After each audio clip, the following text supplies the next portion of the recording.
ଘରେ ରହି କେମିତି ଆମେ ଏଗ୍ ରାଇସ୍ ବନେଇବା ତା ଆପଣ ଦେଖନ୍ତୁ।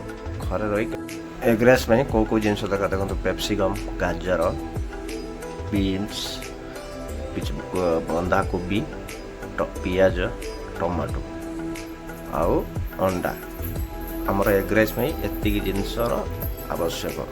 ଯେହେତୁ ଆମେ ଘରେ ବନାଉଛୁ ଏତିକି ଜିନିଷ ଦେଖନ୍ତୁ।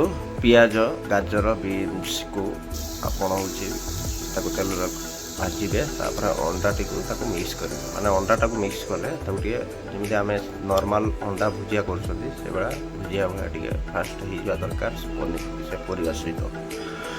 ତାପରେ ଦେଖିବା ଆମେ ୟା ପରେ ଆଉ କ'ଣ କ'ଣ ଜିନିଷ ଆମେ ୟୁଜ୍ କରୁଛୁ ଆପଣ ଦେଖନ୍ତୁ। ଆପଣ ଯଦି ନୂଆ ହେଇଥିବେ ମୋ ଚ୍ୟାନେଲଟିକୁ ସବସ୍କ୍ରାଇବ୍ ଟିକେ କରିଦେବେ। ଆପଣ ଏମିତି ନୂଆ ନୂଆ ଜିନିଷ ମୁଁ ଆପଣଙ୍କୁ ଦେଖେଇବି ଘରେ ଯେଉଁଟା ପ୍ରସ୍ତୁତ ହେଇପାରୁଥିବ କରିକି ଖାଇବେ, ଭଲ ଲାଗିବ। ଦେଖନ୍ତୁ ଅଣ୍ଡା ମିକ୍ସିଂ ହେଲା ପରେ ଏମିତି ଦେଖାଯିବ। ଅଣ୍ଡା ଭୁଜିଆ ହେଲା। ତାପରେ ଟମାଟୋ ଯେଉଁ ଦେଖିଥିଲି ଟମାଟୋ ତା ସହିତ ମିକ୍ସ କରିବେ। ତାପରେ ଲଙ୍କାଗୁଣ୍ଡ କିଛି ପକାଇବେ।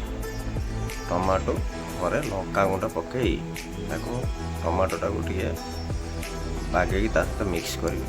ତାକୁ ଟିକେ ଭଲ ଭାବରେ ଟମାଟୋକୁ ଗୋଳେଇ ଦେବେ ସେ ଭୁଜିଆ ସହିତ।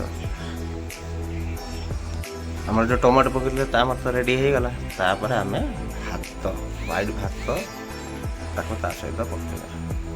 ଦେଖନ୍ତୁ ଆମ ମସଲା ଅନୁସାରେ ଆପଣ ରାଇସ୍ଟା ପ୍ରିପାରେସନ୍ କରିବେ।